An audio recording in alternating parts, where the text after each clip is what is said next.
नमस्कार साथियों। आज हम व्यंजन संधि के बारे में पढ़ने वाले हैं। इससे पहले हमने स्वर संधि के बारे में पढ़ा, संधि की परिभाषा के बारे में पढ़ा है। तो व्यंजन संधि के लिए मुख्य शर्त यह है कि एक तरफ कम से कम व्यंजन का होना अनिवार्य है। या तो व्यंजन स्वर से मिलेगा, या व्यंजन व्यंजन से मिलेगा, या फिर स्वर व्यंजन से मिलेगा। उदाहरण से समझते हैं, जैसे कि दिगंबर। दिगंबर में क्या हो रहा है, दिक के अंदर जो क व्यंजन है वह एस स्वर से मिलके दिगंबर का निर्माण कर रहा है। वाक में क व्यंजन है जो जय व्यंजन से मिल रहा है तो वाक जाल बन रहा है। अनुच्छेद में आप देख रहे हैं कि अनु में उ स्वर है जो छह व्यंजन से मिलके अनुच्छेद का निर्माण कर रहा है। तो आप देख रहे हैं कि कम से कम एक तरफ व्यंजन है। अब व्यंजन संधि में शब्दों का निर्माण कैसे होता है, उसके लिए कुछ नियम दिए गए हैं। उन नियमों के बारे में हम पढ़ते हैं। तो प्रथम नियम यह है, यदि वर्ग के प्रथम वर्ण के बाद किसी वर्ग का तृतीय या चतुर्थ वर्ण या यरलव्य या कोई स्वर आए तो वर्ग के प्रथम वर्ण के स्थान पर उस वर्ग का तीसरा वर्ण हो जाता है। कुछ समझ में नहीं आया होगा आपके, उसका कारण है। कारण यह है कि आपको हिंदी के सामान्य नियमों के बारे में नहीं पता, हिंदी का बेसिक नहीं पता, आपको नहीं पता कि वर्ण क्या होते हैं, वर्ग क्या होता है। तो इसके लिए मैंने पहले वीडियोस बनाए हुए हैं संधि के, वह जाकर आप देख सकते हैं। वर्ण हिंदी की मूलिका ही होती है जिससे शब्दों का निर्माण होता है। स्वर ये होते हैं, 11 प्रकार के स्वर होते हैं, 33 व्यंजन होते हैं और इन व्यंजनों को एक खास क्रम में लिखा हुआ है। इस खास क्रम में लिखने को वर्णमाला कहते हैं। इस वर्णमाला में आप देख रहे हैं कि जो क की रेखा में जो आ रहे हैं ये एक विशेष वर्ग को अंकित कर रहे हैं। ये क वर्ग हो गया। तो क वर्ग में कौन आएगा, क ख ग घ अंग है, ये क वर्ग हो गया। आगे आप देख रहे हैं च वर्ग हो गया, ट वर्ग हो गया, त वर्ग हो गया और प वर्ग हो गया। ये 5 वर्ग हो गए। तो एक ही रेखा में जो आप वर्णों को देख रहे हैं वो एक विशेष वर्ग को अंकित करते हैं।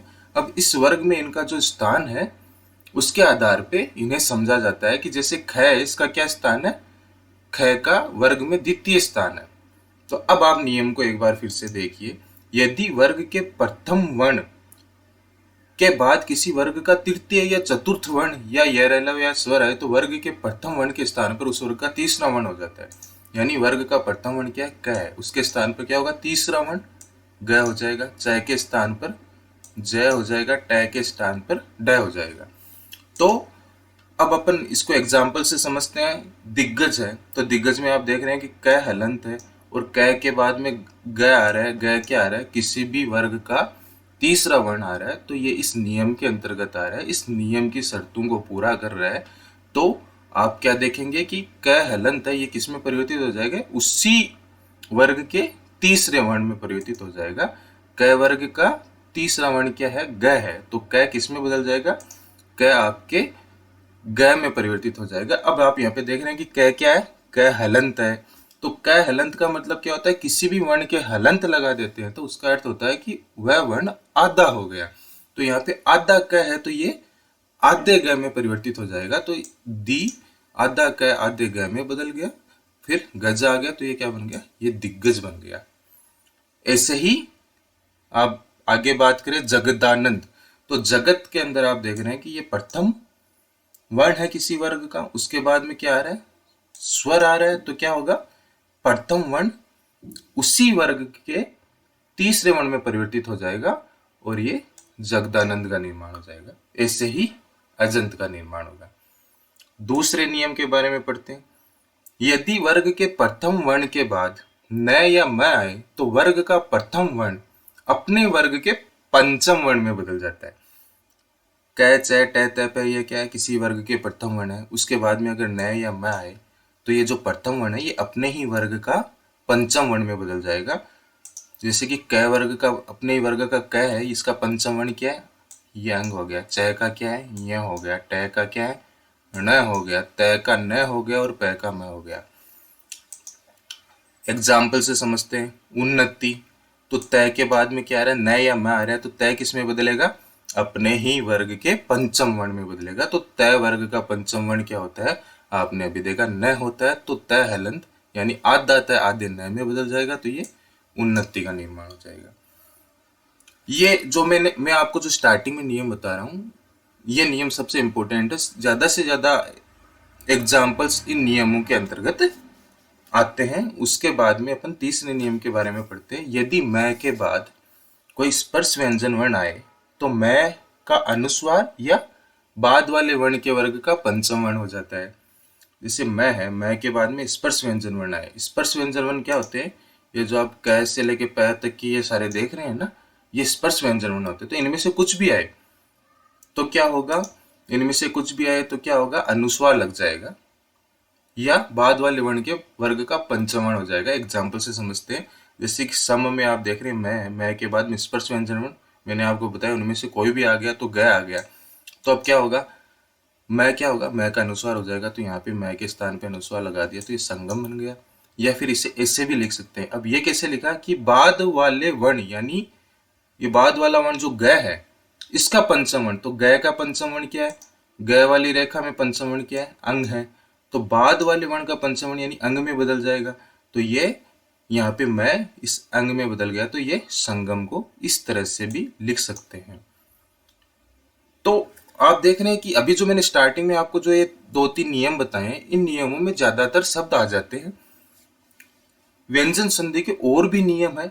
4-4, 5-5 शब्द किसी एक विशेष तरह से परिवर्तित हो रहे हैं तो उस विशेष तरीके का एक नियम बना दिया। जैसे कि आप देख रहे हैं नियम 4 के बारे में बात करें तो आप देख रहे हैं कि उद्यत, उद्धार और वाघरी ये जो शब्द हैं, इसमें क्या हो रहा है कि जैसे आप देख रहे हैं कि तय हलंत के बाद में है आ रहा है ना, तो ये जो तय हलंत है ना, ये तो अपने वर्ग के तीसरे में बदलेगा यानी द में बदलेगा।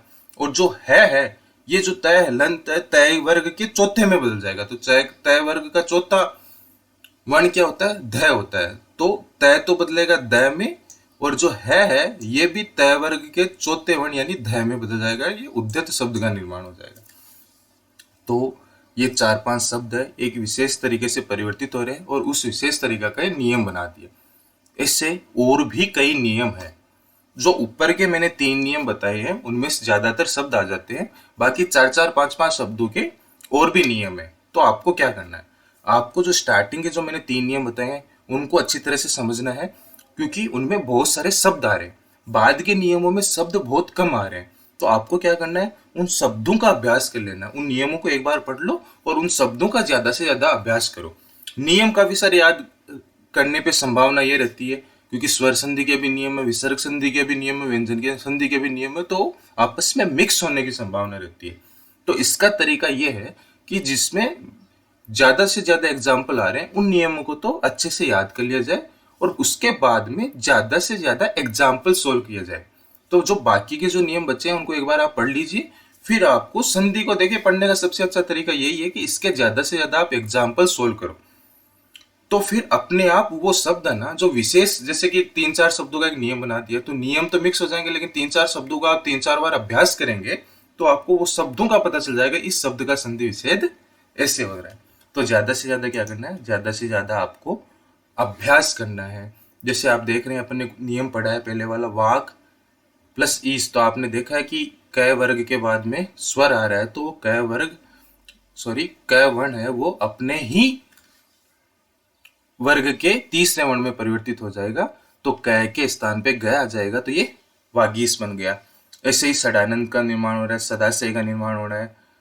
षणमुख का कैसे हो रहा है? जो ट वर्ण है उसके बाद में आप देख रहे हैं कि मैं आ रहा है, तो ट के बाद में आप देख रहे हैं कि मैं या नए आते हैं, तो ट अपने ही वर्ग के पंचम वर्ण में परिवर्तित हो जाता है। तो ऐसे षणमुख का निर्माण हो गया।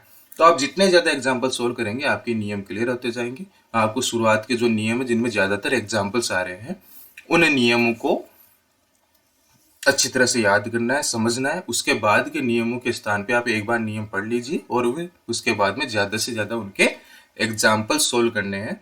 तो इस तरह से आपको संधि को पढ़ना है। आगे के वीडियो में हम विसर्ग संधि के बारे में बात करेंगे। धन्यवाद।